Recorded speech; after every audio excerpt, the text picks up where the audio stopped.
Hey stars! This is Ezra Vaganza. And Disco Fever, na may sipon. AKA Opposites attract. Ayan. Dun dun. Yun na yung sound effects. Yun yung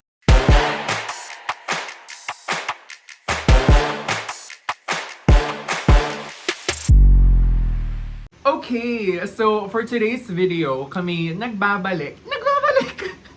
Kasi So second and last episode of this of volume. this volume. We're back and ang pag-uusapan natin ngayon dahil magtatapos naman na ang taon ay yung mga favorite moments natin. Yes. Kung ang Spotify, may Spotify rap. Meron Meron tayong tayong Opposites Attract. Hindi. Hindi. Rewind. Ayun, Opposites Opposites attract. Rewind. Rewind. So, rewind tayo. So for today's video, kami nagbabalik. Julit-julat! With this rewind, babalikan natin yung mga favorite moments natin for this year. With personal, with drag, with everything. Personal? Ay, hindi personal. So, tig 5 tayo. Pag nagbanggit na yung isa, bawal na banggitin. Dapat pag-isip na ng bago. Ay, mag-isip ng bago? Oo. Akala ko like, pag nabanggit na yung isa, yun na. Ay, hindi. Bato. Ay! Wala na, nanalo na ako ulit. Te, Diyos ko sa bato-topic lang. Ala siya. Yung una kong entry ay yung ating feature sa Mega Drag. Hoy, nalagay ko rin yan. Wala. Mag-isip ka lang. Mag-isip ka lang ng iba. Eh, paano pag wala akong utak? Oo, ano naman. Isa siya sa mga highlights of the year for me and for us. Kasi parang dun talaga na-validate. Like, hindi naman dapat tumitingin ng validation sa iba. Pero, masaya and masarap pa din na makita, to be seen. Sobrang nakakatuwa na merong representation for a couple like us or people in a relationship like us. And syempre, thankful din tayo sa Mega Drag, of course. Kay Sir Eugene. And kay Mama Pibo, Kay Mama Pibo for connecting and Mama us. Pawawaw. Thank you so much. So next, ikaw, anong next highlight mo of the year 2023? Yung nakapag-produce ako ng music video. Oh. Yung Land of Lola. With Kinky Boots, yung role kasi ni Lola, ang dapat talagang mag-play sa kanya, bakla or drag queen. And welcome to the land of Lola. Lola.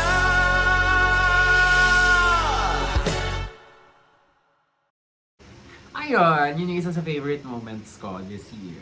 Sa akin naman, my next highlight would be the birth of anti-disco. Ayun. Nabuhay siya at namatay na ulit. Of course, it's because of Crypt of Slatina. May pa-essay si Slatina kung bakit gusto mong sumali, ganyan. So parang sabi ko doon, parang gusto kong i-explore yung drag ko, ganyan. Isa sa mga comment na, or feedback na narinig ko after the performance is it's very theatrical. And I feel like it's part of, of your influence.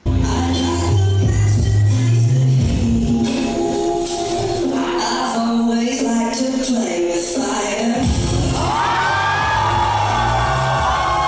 Kaya rin siya highlight kasi proud ako doon. Proud ako of that performance. Ako din, Na proud sa'yo. Parang, oh my God, I did that! Ganon! Ganon! I did that! Ayan. So for me, yung second ko naman, one of my favorite moments this year, is yung checks notes. Kinakabahan ako, baka ako mo yung isa sa mga anak ko. Although marami naman ako nilagay. Oh my God, nung Metro Manila Pride. Ay! Okay. Si OA! Kasi nasa akin din yun. Okay, wala ka na, inagawan mo ako kanina. Oh. Kasama natin ang Ballroom Culture PH para mag-ball sa sa stage. stage. And i-present sa sangkabaklaang Pilipino kung ano nga ba ang growing ballroom culture and community dito sa Pilipinas.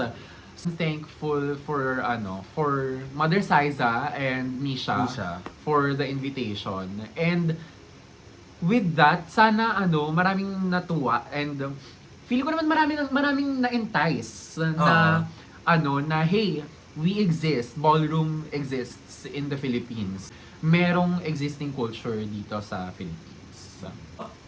Favorite ko siya kasi parang siyang parang yung inner budding child. Inner Nasaan budding siya? child. Andyan ba siya? Nainitan. Nasa bra mo. Oo, wala akong bra. Finally, parang from dati na problema ako paano ako makapuntang Pride. Na ngayon, tayo na yung nasa stage. Parang nakakatuwa. Nakaka-heal. Tuwa ka. Nakaka-heal ng inner child, inner queer child na if you want for information about upcoming ballroom ganaps, just And follow, trainings. and trainings. Just follow ballroom culture .ph .ph on Instagram. on Instagram. Ito, ang pangatlo ko is yung Radical Self-Expression Day. Hoy, andyan din yung akin. Ay, sorry. Ano ba yan? It's part of the celebration ng 1-year anniversary ng Museo ng Pag-asa. Yes. So ayun, parang another na naman siya sa akin, ayoko sabihing full circle moment, pero parang Healing moment. hindi, parang Ano? balik tanaw, parang Okay. alam mo yung dati ganito lang, ngayon ganito na. Parang ganon, full circle ba pagtawag doon? Hindi, parang hindi pa. Hindi. Parang pa-circle na, parang pa-ganyan na. Parang, ako explain ko. Parang dati, kagalat. Dati, syempre nag-visit lang tayo, ganyan, iyak pa ako dahil of the memories. Kasi natalo tayo. Of the memories, tapos cut out. Favorite ko din siya kasi, ayun nga, one, it's sort of a cathartic moment. Cathartic! Spell. Hindi. Kasi syempre, di ba, nung natalo nga tayo ng elections, ang nagawa lang natin is magluksa at mag-move on.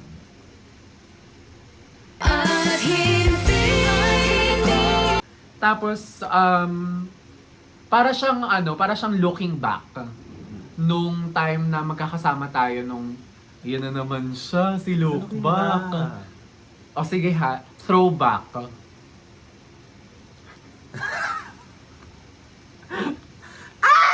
So, ayun. Nagkaroon ako ng hope. I mean, masaya siya ng pag-asa. So, Oo. Kung gusto mo ng home, pag wala ka sa wala sa masaya ng ng pag-asa. ano yun? Ako, one of my favorite moments or highlights this year is recently lang, nung Renaissance Ball ng House of Revlon. Kasi, marami siyang factors. One, it's in celebration of World AIDS Day. And it's one of my personal advocacies sa yung HIV and AIDS awareness. Tapos, two, first time kong mag-ball ulit na Diyos ko po. Two, first time kong mag-ball ulit na wala ng braces. Yes! Kasi sobrang insecurity ko yun kapag nag-walk ng face category. Three, ang asikaso nung look. Kasi ako yung gumawa. I mean, with your help, of course. Dun sa- Gumawa! Ako nagtapos. Kaya po. Ako yes, favorite ko rin siya kasi Gaya-gaya. hindi pwede mag-add dun sa ano mo. Hindi wag na. Ayoko na. Hindi mo na siya favorite. Hindi ko siya favorite. Na-enjoy ko rin yung ball na yon. Kasi, parang, it's in partnership with The Red the Red Whistle. Whistle. And parang, ang saya lang when different factions, Different peoples. groups, different peoples within the LGBTQ plus community ang nagko-collaborate to make something beautiful and meaningful and fabulous. So me? Ito naman, yung aking pang-apat, yung nakakaloka. Fundraiser for Pura Luca Luca Vega. Vega. And for me, highlight siya kasi ang daming nagtulong-tulong ng mga drag artists and mga syempre mga other creatives, other mga allies, queer people na talagang nagtulong-tulong to set up yung ganung Yung fundraiser. fundraiser. Doon mo makikita yung bayanihan spirit sa queer community na parang pinaglalaban talaga natin yung karapatan natin to express ourselves. And I say natin because sabi nga natin nung event na yun, an attack to Luca is an attack To all of us, to the community. Especially that night, naiyak ako nung nag-perform si Luca kasama yung mother niya. Kasi, closing kami ng mom ko. So, ayun, naiyak ako doon kasi it's a moment of love. Pinaglalaban natin yung rights, nagbaband together tayo as queer people. And, tama ba when I say nagbaklas ang mga bakla? Alam mo, na-irita lang ako dun sa statement. Oo, parang babaklasin kita, bakla ka. Irita. yung when we, yung Tagalog ng when we band together, kapit busy. Kapit BC. Yan. Baklas. Ayun. Sa heartwarm siya, yung moment. Nakaka-heartwarm! Basher ka. And it's a message na rin na to the community na ayun nga, actually drag is political and everything that we do is political. So importante na meron tayong pakialam sa mga bagay na nangyayari sa paligid natin. Fourth highlight of 2023 nung nakapag-perform tayo sa Manawag Pride 2023. Okay. Kasi hometown ko siya. Oh my God! Hometown mo siya! Parang dati nung bata ako, doon pa ako tinutukso-tukso na na batang bakla, ganon, na lalamyan. Hoy, bata bakla! Tutok sa bata bakla! Bata bakla! Hindi ganyan. Ano? Nung bata ako, tinutokso akong bakla. Tapos, parang syempre nagkaroon ako ng fear na tinutokso sa pagiging bakla doon sa probinsya na yon. Ngayon, pinapanood at pinapalakpakan na. So yun, parang Hindi ko alam. first out of town gig and ang daming Daming audience. tao. Like, it's talaga siya. Like, nasa plaza tayo. Tapos, super daming tao, ganyan. And, ayun. At tas ang nakakatuwa pa, may nagpa-picture pagkatapos. Ng mga bata. Oo, ng mga bata. Lalo ngayon, with the discourse ng mga tao na parang dapat ang drag is separated or hindi dapat ina-expose to Kids. children, to kids, ganyan. Na actually, habang naubo ako, yun ang mga Yun ang conservatives. hindi dapat Oo. ina-expose sa children. Mga conservatives yan na binabarang ako ngayon. Babarangin ko rin sila. So, mga kids, parang ang tingin nila sa drag queens, parang mga character sa Disneyland. Oo. Parang, alam mo yun, parang Uy, ang ganda ng buhok galing niya. sa fairy tale Oo. or Makeup. something ganyan na na-amaze sila for the fabulousness. So parang doon mo makita na ang mga bata, they just want to look at pretty things. Yes. So last ko, oh my God, nahirapan naman ako. Sige na nga, ito na nga, sige, I am owning it. The Opposites Attract merch. Volume 1 merch. Para kasing, parang, ba't ka mag-merch? Churut, like, bakit hindi, di ba? In all, seriousness. parang, syempre nakakatuwa din na, ano yun eh, form of support din yun. Yes. And we appreciate sa mga bumili, ganyan. Kasi parang, hala, oo nga, ba tayo mag-merch? Sinong bibili? Ganon. Pero in fairness, na-house natin, na sold out, na sell out, Sell out. naubos na, fun experience siya. First time nating mag-ganon, na mag-merch. And then, Sa we'd collaboration like to, with, ano, Oo, especially thank Jewel. Jewel. At Julian Yee sa kanyang Instagram. So kung gusto niyo ring magpagawa ng art sa kanya. Actually sa kanya rin tayo nagpagawa ng ano natin, ng oo. monograms nung name logos namin. Ayun. So for my last favorite highlight of the year, it's nung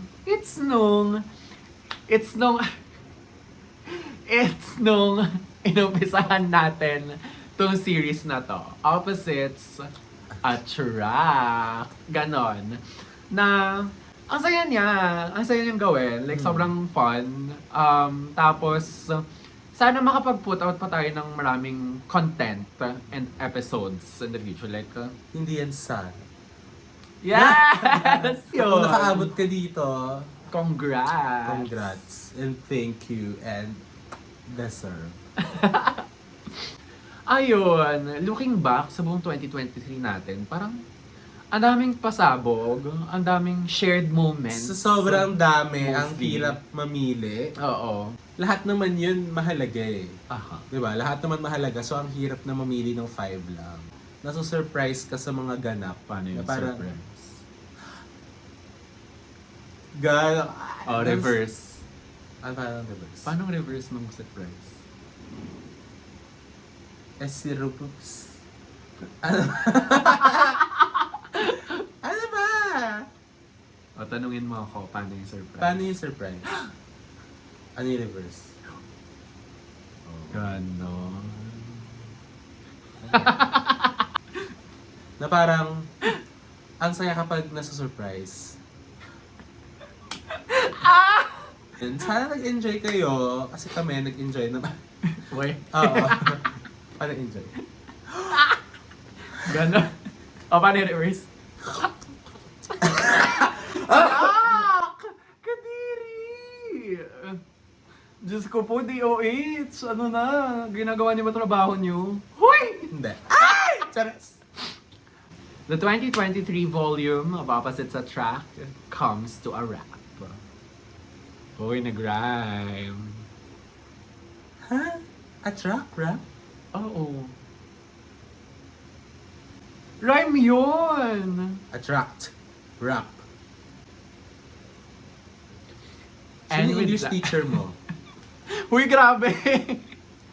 Pag ikaw na Susana Roses dito. Pasalamatan mo. Ay nga.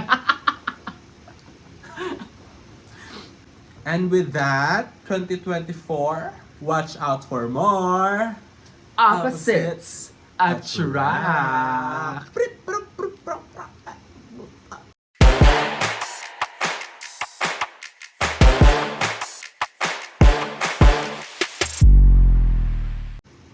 Ganda.